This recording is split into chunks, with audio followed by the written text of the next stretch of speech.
Question number 1 में दिया हुआ है हमारे पास,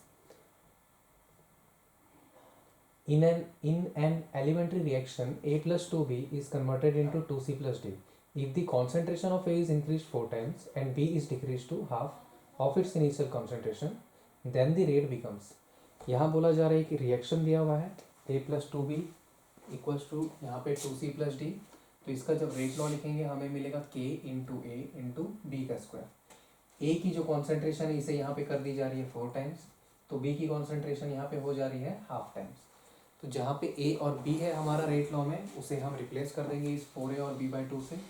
दोनों को रिप्लेस करके सॉल्व करने पर हमें मिला कि जो रेट लॉ है वो वैसे का वैसे ही है। इसका मतलब जो हमारा रेट ऑफ रिएक्शन है वो अनचेंज रहने वाला है थ्रू आउट द रिएक्शन, चाहे वो पहले के कॉन्सेंट्रेशन हो या जो अभी न्यू कॉन्सेंट्रेशन हो। तो ऑप्शन नंबर 3 हमारा राइट आंसर हो जाएगा।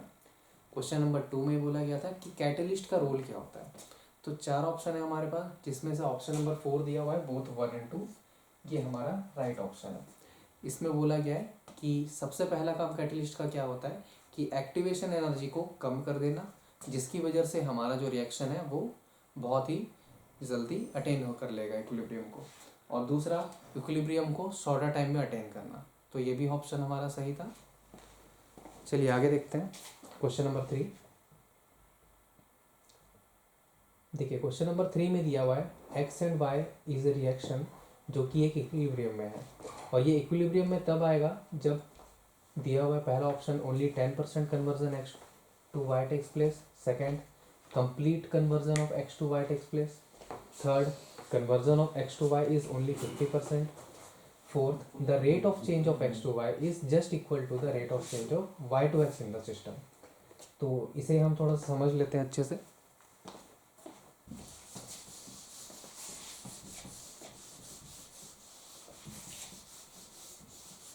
देखिए मान लीजिए हमारे पास एक रिएक्शन है जिसमें x कन्वर्ट हो रहा है y में और y कन्वर्ट हो रहा है x में। x में जो x से जो y कन्वर्ट हो रहा है उसे कहा जाएगा R1, y से x को कहा जाएगा R2। ये फॉरवर्ड है और ये बैकवर्ड रिएक्शन है। अब इसमें देखिए क्या होता है कि जो हमारा मान लीजिए हमने स्टार्टिंग में लिया था 1 kg ऑफ x, तो 1 kg ऑफ x रहेगा तो y की क्वान्टिटी हमारे पास रहेगी 0। अगर मान लीजिए ये हो जाता है हाफ kg तो ये भी हो जाएगा हाफ kg। अब इसके बाद जो x है वो y में y में कन्वर्ट हो रहा होगा और y जो है वो x में कन्वर्ट हो रहा होगा। अब इसमें एक और केस भी बनता है, जैसे मान लीजिए इसमें यहाँ पे हमारे पास रिएक्टेंट है 100 ग्राम और प्रोडक्ट है 900 ग्राम।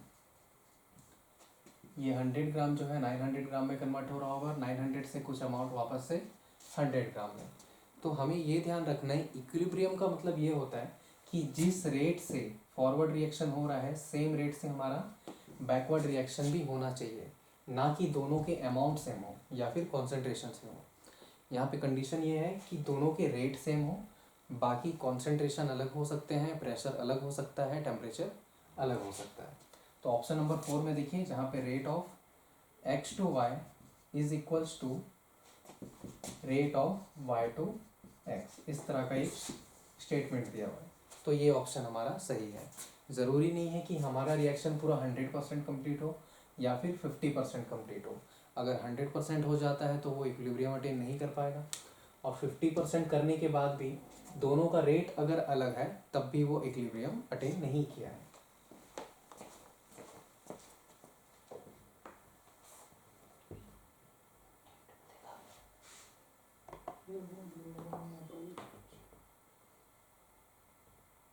चलिए क्वेश्चन नंबर 4 देखिए।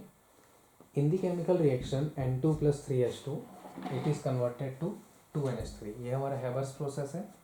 Eight equilibrium state whether equal volume of N2 and H2 are reacting, equal masses of N2 and H2 are reacting, the reaction has stopped, या फिर the same amount of ammonia is formed as is decompose into N2 and H2 in the same time.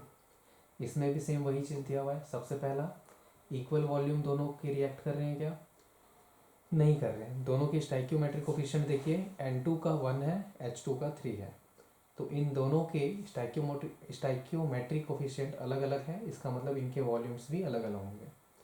Second, इनके masses equal है क्या? नहीं, ऐसा possible नहीं हो सकता है, क्योंकि नाइट्रोजन की एटॉमिक मास अलग है, हाइड्रोजन की एटॉमिक मास अलग है।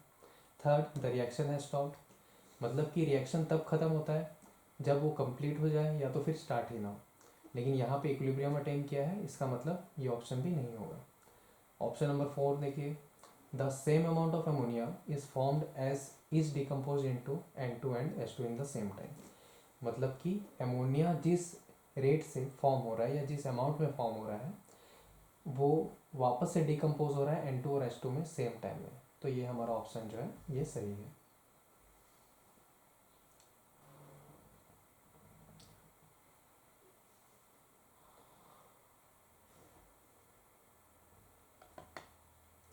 नेक्स्ट क्वेश्चन देखते हैं।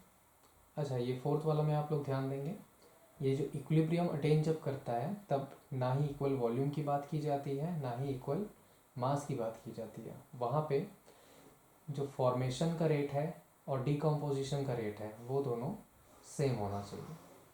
तो हमारा ऑप्शन नंबर 4 हुआ था।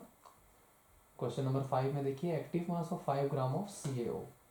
कैल्शियम ऑक्साइड का आप सबसे पहले मॉलिक्यूलर मास से निकालेंगे कि 1 मोल में कितने मास ऑफ CaO है। फिर वहाँ से एक्टिव मास हमें निकालना है 5 ग्राम में, तो 5 ग्राम के लिए फिर कैलकुलेट कर देंगे।